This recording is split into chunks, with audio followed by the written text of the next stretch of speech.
আসসালামু আলাইকুম।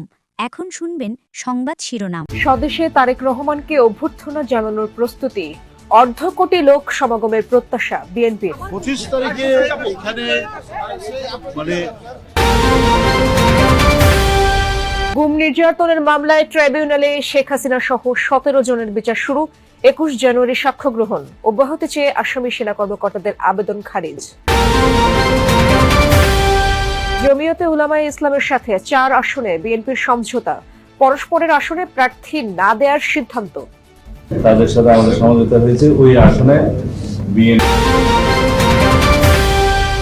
নির্বাচন ব্যবস্থার অতীত দুর্নাম ঘোচাতে চায় কমিশন।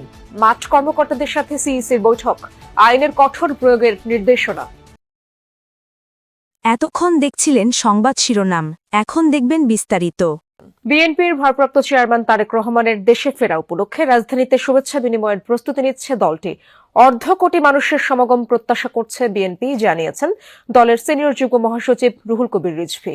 দুপুরে সংবর্ধনা অনুষ্ঠানের কার্যক্রম পরিদর্শনে গিয়ে একথা বলেন তিনি। রিজভী আরো বলেন, এটি সমাবেশ নয়, শুভেচ্ছা বিনিময়।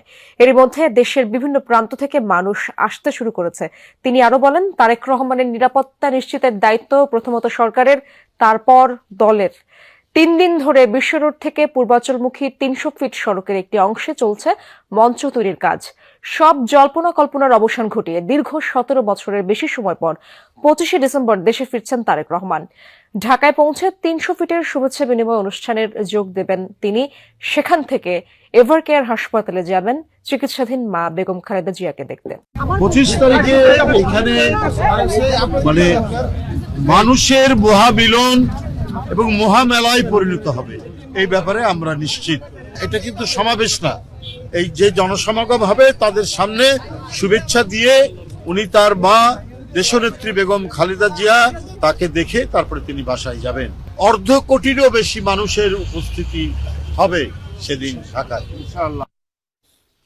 দর্শক, তারেক জিয়ার স্বদেশ প্রত্যাবর্তনের প্রস্তুতি জানার চেষ্টা করবো সহকর্মী তাজনুর ইসলামের কাছ থেকে। তিনি রয়েছেন সমাবেশস্থলে। তাজনুর, জানাবেন প্রস্তুতির বিষয়ে রুহুল কবির রিজভী কি জানালেন এবং সার্বিক প্রস্তুতি ও নিরাপত্তা আপনি কেমন দেখছেন?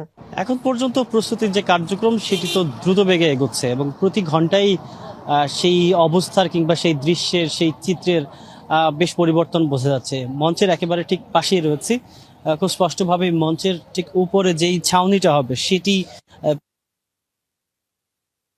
সবচেয়ে বেশি আসলে মনোযোগ দেওয়া হয়েছে এই মঞ্চটির দিকে। 300 ফিট মহাসড়কের একেবারে যে লোকাল লেনটি রয়েছে সেখানে রাস্তার মধ্যেই মঞ্চটি তৈরি করা হয়েছে এবং আইন শৃঙ্খলা বাহিনীর সদস্যরা দফায় দফায় আজকে সকাল থেকে এখন পর্যন্ত জায়গাটি পরিদর্শন করেছে। সকালবেলাতে আমরা সেনা সদস্যদের দেখেছিলাম, এখন আমরা দেখতে পাচ্ছি পুলিশের কয়েকজন ঊর্ধ্বতন কর্মকর্তা তারা মঞ্চের ওখানে গিয়ে নেতাকর্মী যারা আছেন, বিশেষ করে সিনিয়র নেতা, এই মুহূর্তে কিছুক্ষণ আগে আমি দেখছিলাম যে বিএনপির চেয়ারপারসনের উপদেষ্টা আব্দুল সালাম তিনি এসেছেন, তার সঙ্গে আরো কয়েকজন সিনিয়র নেতা রয়েছেন। সবাই মিলে মূলত এই পুরো যে কর্মযজ্ঞ সেটি তদারকি করছেন এবং দ্রুততার সাথে যেন সেই কাজকর্মগুলো সম্পন্ন করা যায়, শেষ হয় একদম সঠিক সময়ের মধ্যে, যেহেতু সামনে আরও একটি দিন রয়েছে। এই সমস্ত সময় মিলিয়ে সার্বিক যে কার্যক্রম বা যেই তদারকি সেটি খুব দ্রুততার সাথে এগোচ্ছে। এবং একটি বিষয় আলাদা করে বলতেই হয় যে বেলা যত বাড়ছে, এখন ঠিক দুপুর বেলা সকাল থেকে আমরা দেখেছি যে বিভিন্ন জায়গা থেকে নেতাকর্মীরা এসেছেন এই পুরো আয়োজনকে সামনে রেখে। তারা খুব তাদের উচ্ছ্বাসের কথাগুলো আমাদেরকে জানাচ্ছিলেন।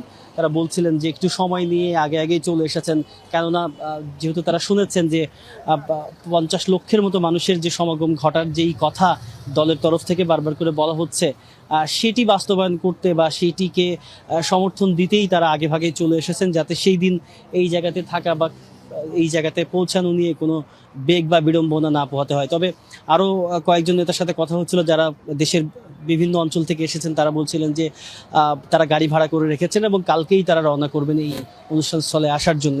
সব মিলিয়ে শেষ আরেকটি বিষয় একটু আলাদা করে যুক্ত করতে চাই, সার্বিক নিরাপত্তার যে বিষয়টি, নিরাপত্তা নিয়ে সবচেয়ে বেশি শঙ্কার কথা বারবার করে বলা হচ্ছিল এবং সেটি নিয়ে তৎপরতা সবচেয়ে বেশি। এবং এই যে খোলা যে ময়দান, অর্থাৎ 300 ফিট মহাসড়ক খুবই প্রশস্ত একটি জায়গা, সেখানে কিভাবে করে তারেক রহমানের সার্বিক নিরাপত্তা নিশ্চিত করা যায় সেই নিয়ে দফায় দফায় আইনশৃঙ্খলা বাহিনীর সদস্যরা বারবার করে জায়গাটির মধ্যে আসছেন, তারা পুরো জায়গাটি পর্যবেক্ষণ করছেন এবং আমরা খবর পেয়েছি যে অন্তত 1000 সিসিটিভি ক্যামেরা বসানো হবে এই মঞ্চে এবং তার আশপাশের পুরো এলাকা জুড়ে। সুতরাং সব মিলিয়ে বৃহস্পতিবার দিন খুবই কড়াকড়ির মধ্যে থাকবে এই পুরো এলাকা, এবং সেই উৎসবকে সামনে রেখে এই যে বিএনপি নেতা কর্মীরা যারা এই মুহূর্তে মঞ্চের যেই আশপাশে যারা আছেন তাদের সবার মধ্যে ব্যাপক রকমের উচ্ছ্বাস দেখা যাচ্ছে। ইশরাত, অনেক ধন্যবাদ আপনাকে তাজনুর। তারেক রহমানের নিরাপত্তা নিয়ে উদ্বেগ থাকলেও শঙ্কিত নয় বিএনপি। নিরাপত্তা নিশ্চিতে নেওয়া হচ্ছে সার্বিক প্রস্তুতি। পুলিশ বলছে ঝুঁকি বিবেচনায় নিরাপত্তা পরিকল্পনা সাজানো হয়েছে। প্রত্যাবর্তনের দিনকে ঘিরেও রয়েছে পুলিশের ব্যাপক প্রস্তুতি। বিশ্লেষকরা বলছেন দেশে ফেরার প্রতিবন্ধকতা নিরসনের ফলেই আসছেন তারেক রহমান। তবে জাতীয়তাবাদী নেতা হিসেবে নিরাপত্তা ঝুঁকি থাকবেই, আরও জানাচ্ছেন সাইফুদ্দিন রবিন। দীর্ঘ নির্বাসিত জীবন শেষে ফিরছেন বিএনপির ভারপ্রাপ্ত চেয়ারম্যান তারেক রহমান। উচ্ছ্বাস আর আগ্রহ নিয়ে অপেক্ষায় বাংলাদেশ। তারেক রহমান নিজেই ভোটে প্রতিদ্বন্দ্বিতা ও নির্বাচনকালীন সময়ে মাঠে থাকার ঘোষণা দিয়েছেন। নিজেদের অধিকার প্রতিষ্ঠার এই নির্বাচনে মিছিলে আমিও আপনাদের সঙ্গে থাকবো ইনশাআল্লাহ। দলের শীর্ষ নেতা আর বিশ্লেষকরা বলছেন তারেক রহমানের উপস্থিতি প্রভাব ফেলবে আগামী নির্বাচন ও রাষ্ট্রের স্থিতিশীলতায়। যত কিছুই বলি না কেন, ভাবি না কেন, Tarique Zia is a big factor BNP রাজনীতিতে।